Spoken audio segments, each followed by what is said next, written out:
Hello everyone, आपका स्वागत है हमारे इस चैनल पर। अब मैं आपको चैप्टर वाइज एमसीक्यू क्वेश्चन बताऊंगी अकाउंट्स के। शुरू करते हैं फर्स्ट चैप्टर से। फर्स्ट चैप्टर क्या है? Accounting for not for profit organisation. इसमें एमसीक्यू क्वेश्चन कौन कौन से इम्पोर्टेंट है? फर्स्ट क्वेश्चन है, receipt and payment account is the summary of. Receipt and payment account किसकी समरी है? कैश बुक की। Subscription received in advance during the accounting year is. इसमें क्या लिखना है आपको? A liability.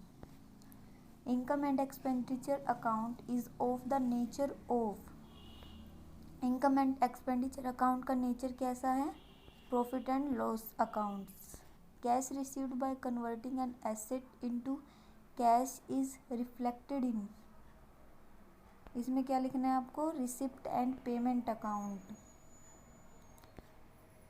In the credit side of receipt and payment account exceed the debit side, the balance represents bank overdraft. No cash transaction will be excluded from. Cash transaction किस में से exclude की जाती है, निकाली जाती है? रिसिप्ट एंड पेमेंट अकाउंट में। In receipt and payment account cash in hand और at the bank is put on left hand side. The task of preparation income and expenditure account and the balance sheet commence after the preparation of the cash account. In income and expenditure account, all revenue expenses are entered on left hand side.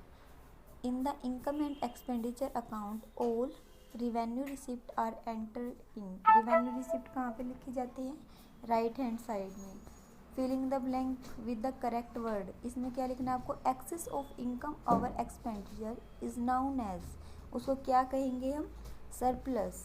The difference in the balance sheet at the beginning of the year is known as. उसको क्या बोलेंगे?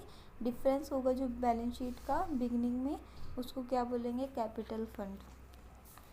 Entrance fees should be taken as receipt. उसको अगर entrance fees हमें received हुई है तो हम उसको क्या बोलेंगे? Revenue. The main source of a income for a not for profit organisation. किससे नॉट प्रॉफिट ऑर्गेनाइजेशन अपनी इनकम अर्न करती है? सब्सक्रिप्शन से. Financial statement in the case of NPO consist of receipt and payment account dash and a balance sheet. इसमें क्या लिखना है आपको? Income and expenditure account.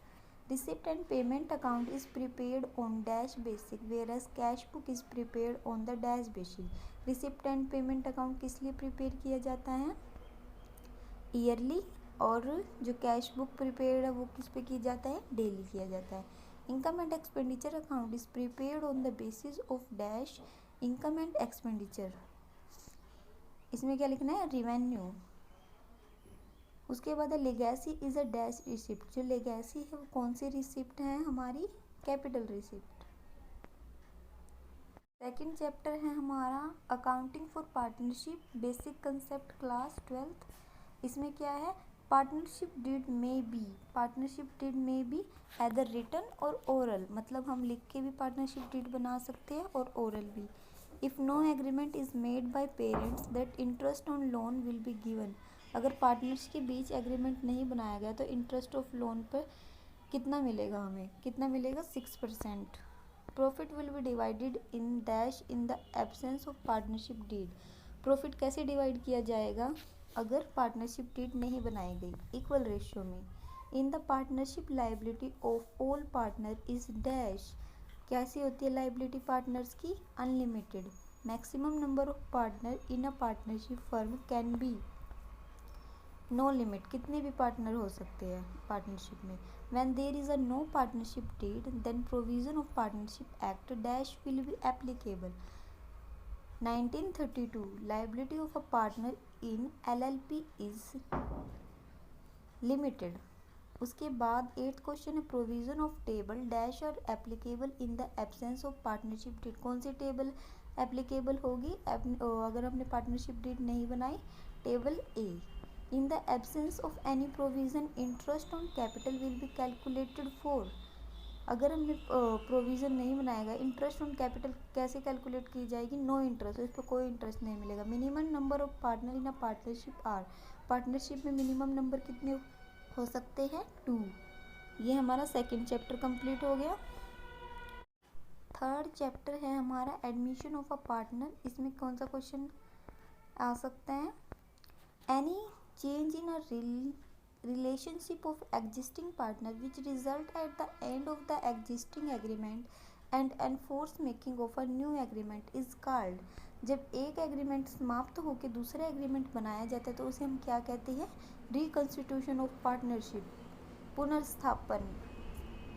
अगला क्वेश्चन क्या है, when the new partner bring cash for goodwill the amount is credited to, अगर कोई पार्टनर कैश में गुडविल लेके आया है तो क्या करना है अकाउंट को, प्रीमियम फॉर गुडविल अकाउंट क्या करना है, credit. Goodwill is an dash asset, goodwill कैसी एसेट है हमारी, इंटेंजिबल एसेट है। Value of reputation of the firm is, firm की रेपुटेशन को हम क्या बोलेंगे, गुडविल बोलेंगे। Dash profit is excess of actual profit, super profit बोलेंगे जब हमें प्रॉफिट से ज़्यादा प्रॉफिट हो रहा है। सेक्रीफाइसिंग रेशियो का क्या फॉर्मूला है, old ratio minus new ratio. ये हमारा थर्ड चैप्टर कंप्लीट हो गया।